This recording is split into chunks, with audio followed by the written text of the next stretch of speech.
And that's what we want advisors to do, is to talk to their clients about setting goals, determining resources, and going down this exit planning process. But it really starts with establishing goals for the owners.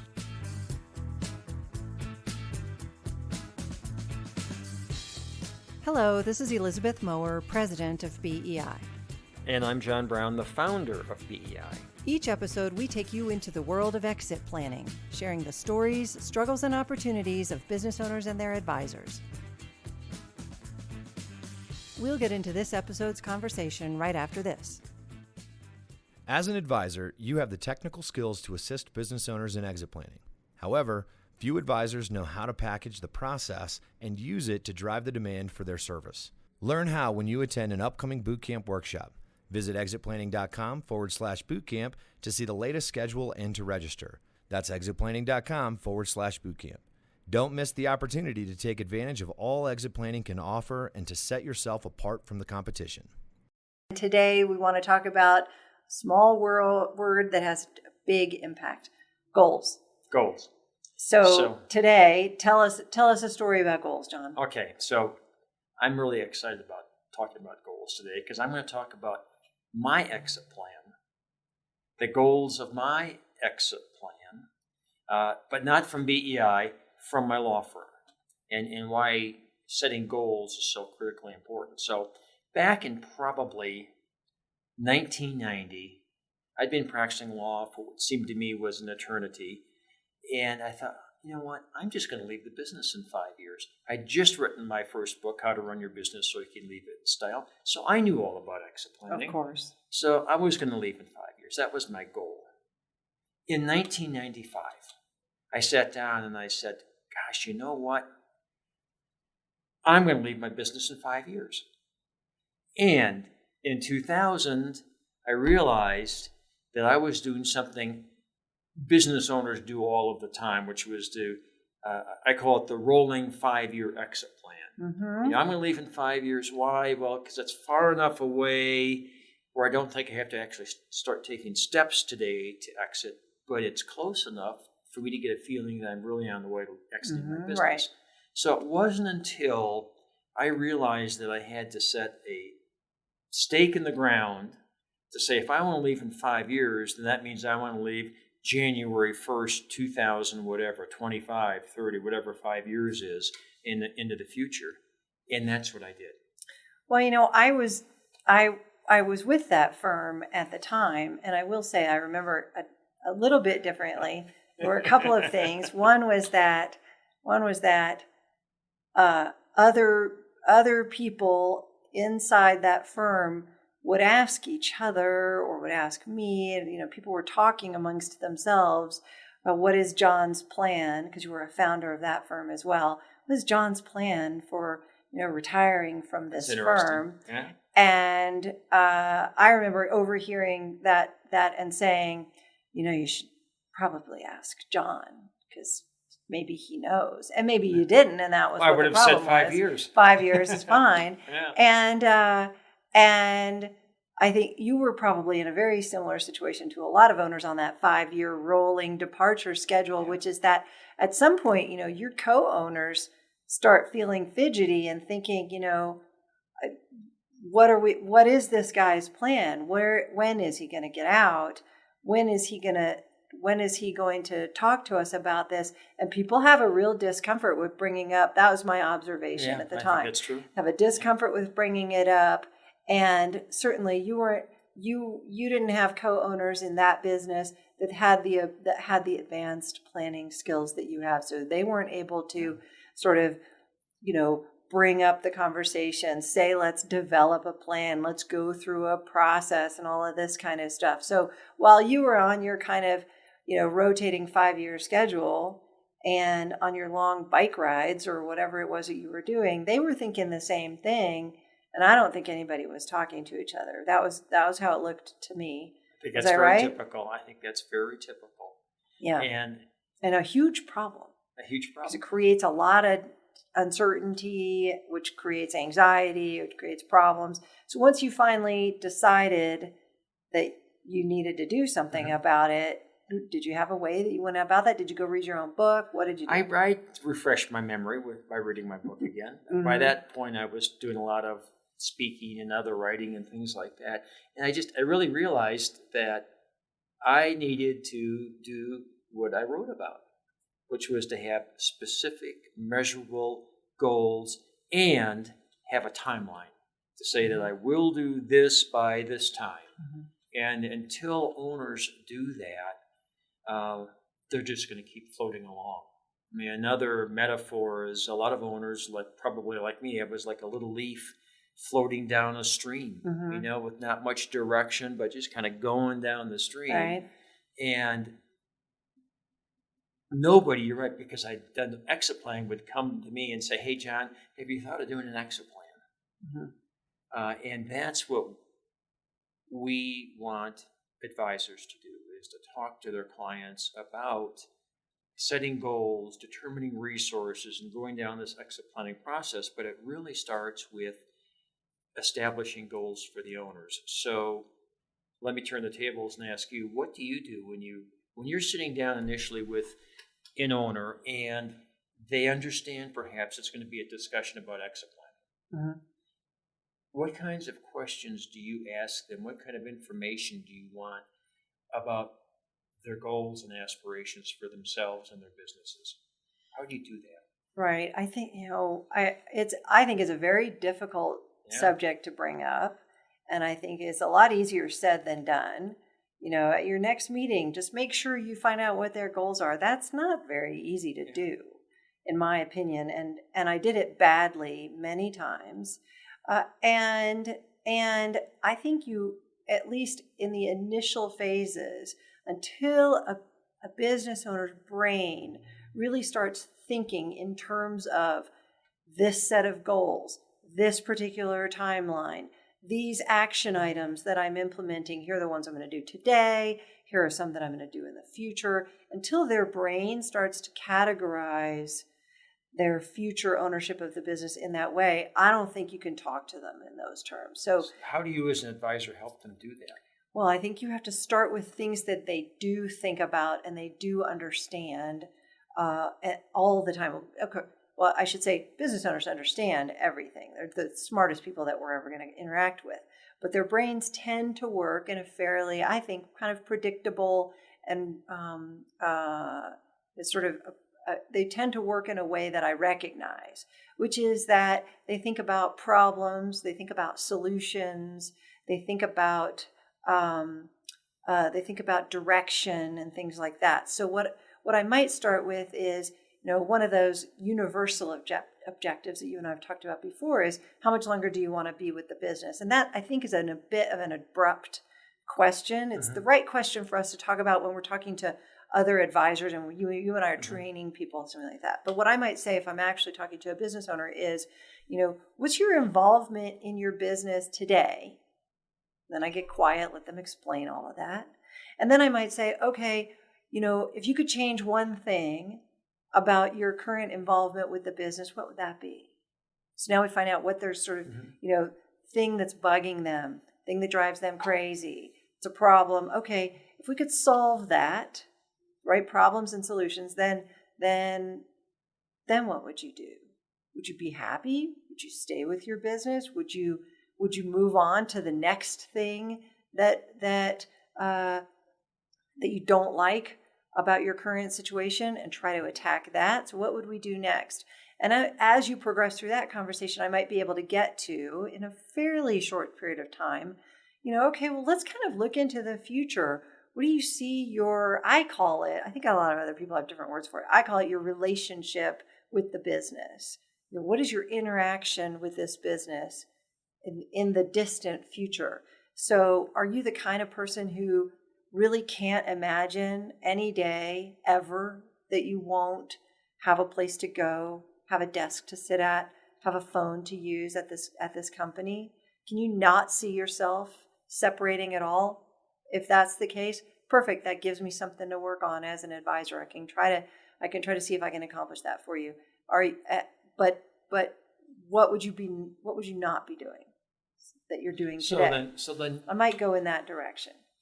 So in our world of exit planning, we need to know, to do an exit plan, a departure date and what that means to the owner. Mm-hmm. We need the owner to understand how much income post ownership departure he or she will need for themselves and their family. Right, which they may have never thought about They until never someone thought. asks the question. They need to think about who their successor owner is going to be and try to define that. I mean, is it little Johnny who's in his 6th year of undergrad and the owner wants to leave in 5 years? Is it something more practical? It might be other goals and aspirations of I want to make sure the culture of my business continues when I'm gone, or the business stays in the community. All these other more pointed questions that we need to know the answer to create an exit plan. Right. But you're starting off one or more steps before that discussion, it sounds like. Yeah, I think I have to in order to really get a sense of what somebody who's lives and breathes their business really wants out of it. And it's more of I sometimes when I'm teaching our planning programs, I'll talk about teaching other advisors how to have better conversations. I talk about, what are the qualities that an owner wants to see. If you say, who's your successor owner going to be, John? That might be a difficult question for you to answer. You might never have thought about it, but what is the next owner going to do? What's important to you that if for some reason by choice or by plan you don't own this company anymore, then what's important to you that be happening? What is it going to be like? What is the next owner doing or not doing? Moving a manufacturing facility out of the community is a bad idea. I do not want to have anyone do that. Okay, now I understand that protecting your employees and their livelihood is important. So from there, of course, some owners might say, I don't care that much about my community, Lots about of my owners will employees. say that. I just want as much money as I can get. It's true. Then you do an exit plan based on that because it's the owner's desire. Absolutely. To do If they say, the future that I see from this business is that I am gone and I never look back. The door closes behind me and I am finished. I have other things I want to do. What I might follow with in that case is just really kind of probing there to make sure I understand, do you really have something else to do? Is it real? Have you ever done that before? I want to start a nonprofit and provide clean drinking water to small villages. Oh, okay. Have you ever started a nonprofit? Have you ever worked for a nonprofit? Have you ever done any of this charitable work? So I might get you to start sort of talking to me so I know whether I also need to help you get ready for that too. But if you're saying, I want to be gone, I need to be done, then I can help you. I can help you sort of get ready for that. But I think to get back to your original point, I'm still going to need a timeline. I want to be gone is not very doable unless I know when you want to be gone. Or if I want to be gone in 5 years, is not very doable either. It's 5 years is if somebody says 5 years, we should just automatically say, okay, well, they don't know what they want to do. Start this conversation again, because that's sort of the faking it kind of answer, I think. A brush off. It's a brush off. Yeah, It's a brush exactly. off answer.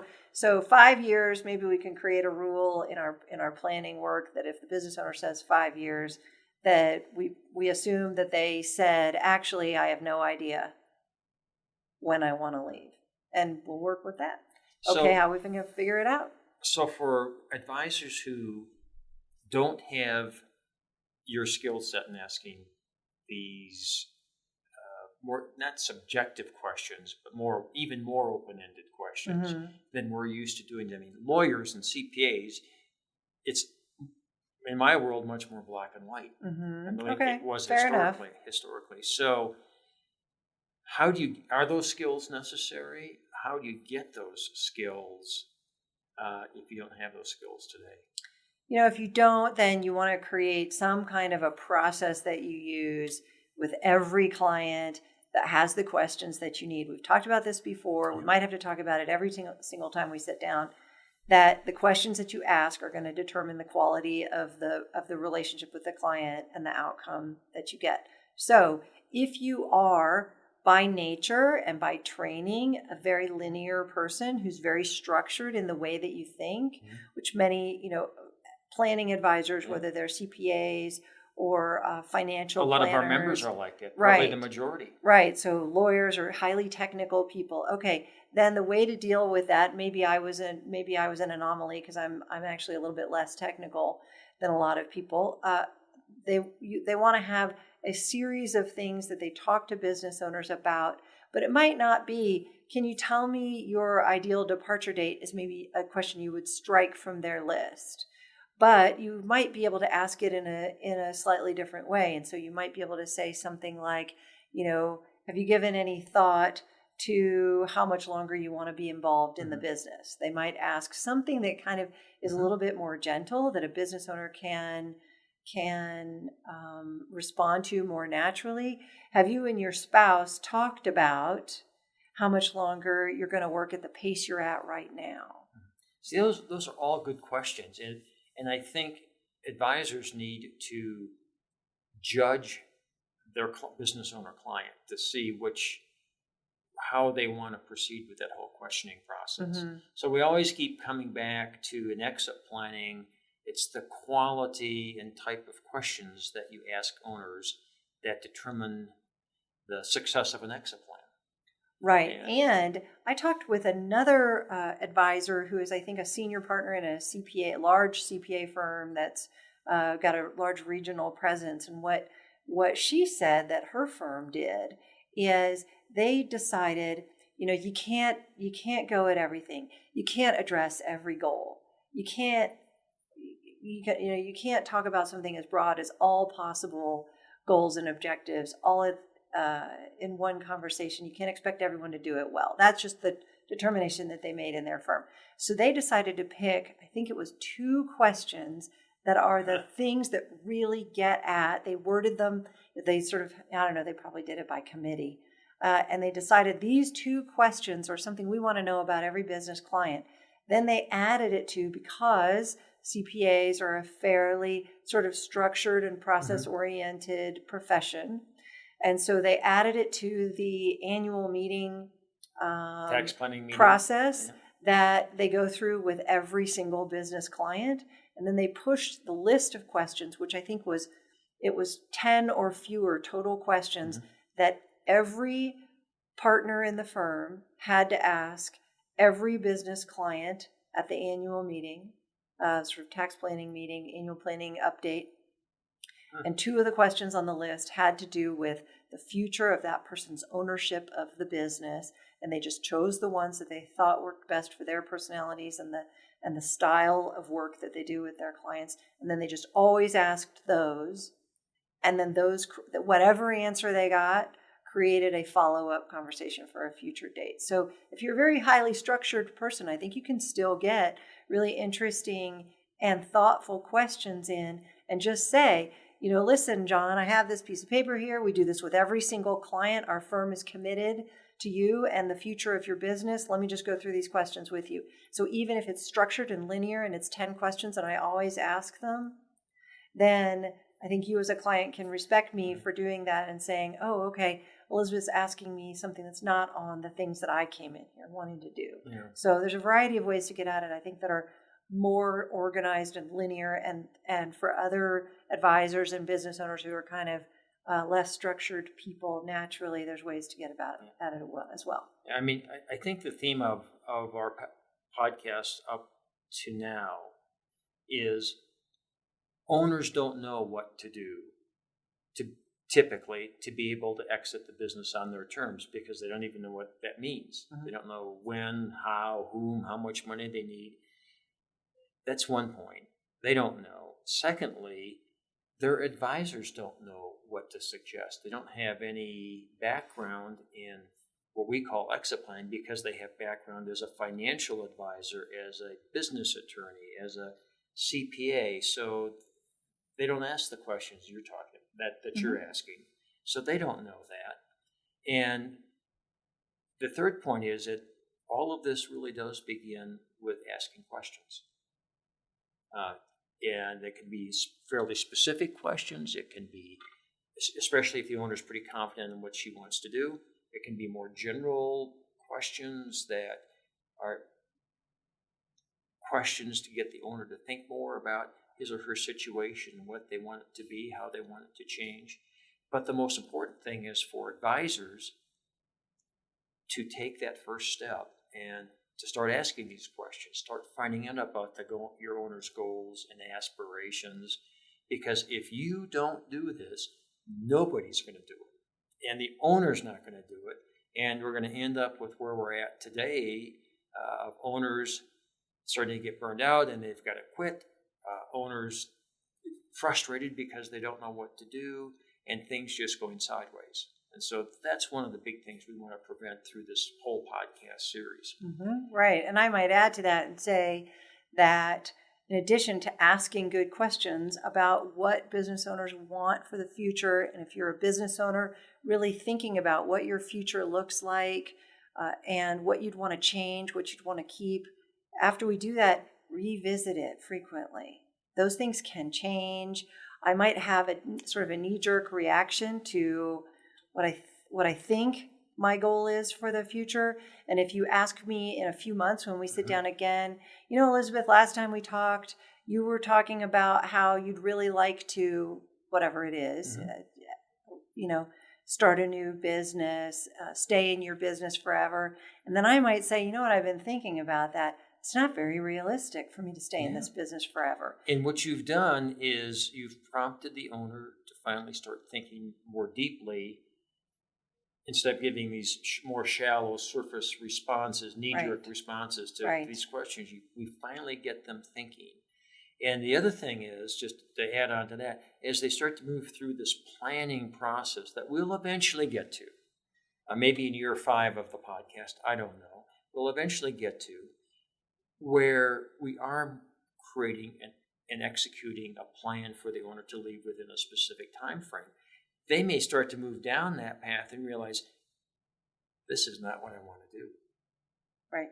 I've been trying, I'd really like to transfer the business to my son, Franklin, or my daughter, Eleanor, but they're not making progress. They don't seem that interested. Let's back up. Right. We could tell a bunch of stories about that on a future day. There's hundreds of stories we can tell about that. Right. And the last thing I want to mention before we end this podcast is we're telling a lot of stories about the failure of owners to do exit planning, to even start, or the failure of advisors to ask questions. Not every single story we're going to talk about is a study in failure. We're going to have a lot of success stories as well, but it's because we've learned a lot in exit planning and we have success stories. Most of the failure stories, but certainly not all of them, are towards the beginning of, at least I'll speak for myself, the beginning of learning about exit planning. I'd already written a book. I thought I knew a fair amount about exit planning, but there was still a tremendous amount to learn. And the reason for that is initially I was just learning as a lawyer learns. I was learning what lawyers do in exit planning and how they needed to help their business owners. But exit planning is far broader than any one profession, and it takes several different advisors from different professions to really create and implement a great exit plan for a business owner.